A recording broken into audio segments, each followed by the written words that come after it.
अब जीओएम का भी बड़े फैसले आने लग गए हैं और आज 12 और 28% के स्लैब खत्म करने के प्रस्ताव पर सहमति भी बन गई है।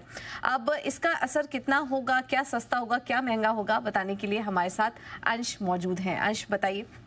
बिल्कुल, सबसे पहले तो हम ये बात करेंगे कि क्या सस्ता होगा। लिस्ट देखें तो यहाँ पे daily essential, AC, car insurance, agrochemical, fertilizers, hotel stay, cement, footwear जैसे लिस्ट यहाँ पे नजर आ रही है। और अगर महंगे की लिस्ट में देखें तो यहाँ पे जो है सिगरेट्स और ऑनलाइन गेमिंग नजर आता है।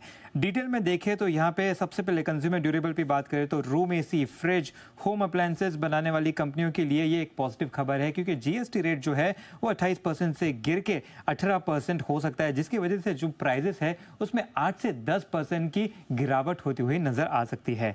यहाँ पे अगर हम ऑटो की बात करें तो जीएसटी रेट 28% से गिर के 18% हो सकता है। सीमेंट पे आ जाते हैं, सीमेंट देखें तो यहाँ पे जीएसटी रेट 28% से गिर के 18 हो सकता है। जीएसटी रेट कट की कीमतों से जो कम होगी और वॉल्यूम है इसमें एक अच्छी बढ़ोतरी होती हुई नजर आ सकती है।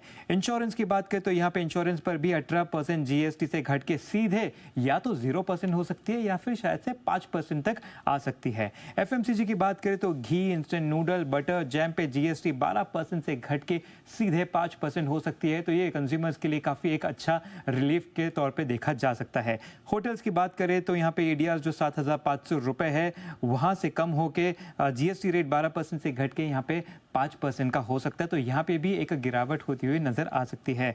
अगर यहाँ पे एग्रोकेमिकल फर्टिलाइजर की बात करें तो यहाँ पे जीएसटी रेट 18 से 5% पे होने का अनुमान है। तो अनऑर्गेनाइज्ड और ऑर्गेनाइज्ड प्लेयर के बीच में जो अभी वाइड गैप है वो कहीं ना कहीं थोड़ा सा कॉन्ट्रैक्ट होता हुआ नजर आ सकता है। किन सेक्टर्स पे यहाँ पे नुकसान होगा वो भी देख लेते हैं। यहाँ पे स्पेशली सिगरेट और ऑनलाइन गेमिंग वो क्षेत्र है जहाँ पे नुकसान होता हुआ नजर आ सकता है। यहाँ पे हम जो सिंस गुड बोलते हैं उस पे 40% जीएसटी लग सकता है।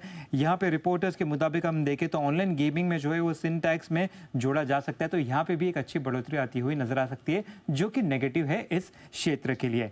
एक और पॉइंट ऐड कर देता हूँ, जो लग्जरी कार्स है वहाँ पे जो है जीएसटी यहाँ पे थोड़ा बढ़ सकता है, जिस वजह से यहाँ पे जो गाड़ियाँ है वो महंगी होती हुई नजर आ सकती है।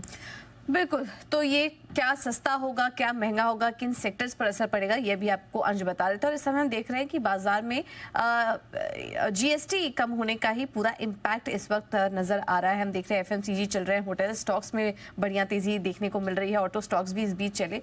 तो ये कुछ जीएसटी का इम्पैक्ट का असर इन तमाम स्टॉक्स पर पड़ सकता है, इन पर रखिए नजर।